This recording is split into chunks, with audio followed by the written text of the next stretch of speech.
Lors de la réunion ministérielle de l'AES à Niamey le 13 décembre 2024, le Burkina Faso, le Mali et le Niger ont annoncé leur retraite définitive de la CEDEAO suite au coup d'État au Niger en 2023 et aux actions économiques imposées. Ces pays, désormais tournés vers de nouveaux partenaires, dénoncent l'inaction de la CEDEAO face aux violences djihadistes. Ils appellent à la poursuite des discussions pour définir les modalités de sortie dans l'intérêt des populations de la Confédération de l'Alliance des États du Sahel. Tout en rappelant la décision irréversible des États de la Confédération de retrait de la CEDEAO, les ministres engagent les comités pluridisciplinaires à poursuivre les réflexions visant à convenir des modalités de sortie dans l'intérêt des populations de la Confédération. La décision des pays de l'AES vient saper les efforts de la CEDEAO pour éviter une rupture définitive malgré les multiples tentatives de médiation, dont celle du président sénégalais Bassirou Diomaye Faye. Le retrait définitif des États de l'AES de la CEDEAO pourrait, de l'avis de certains experts, avoir des répercussions économiques et politiques majeures pour l'Afrique de l'Ouest, notamment en ce qui concerne la libre circulation des personnes et des biens. Les ministres de la Confédération des États du Sahel,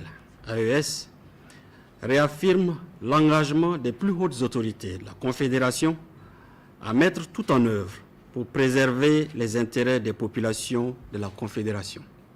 Les ministres réitèrent leur attachement à l'intégration africaine, au respect de la souveraineté et aux principes de solidarité qui ont toujours guidé les pères fondateurs du panafricanisme.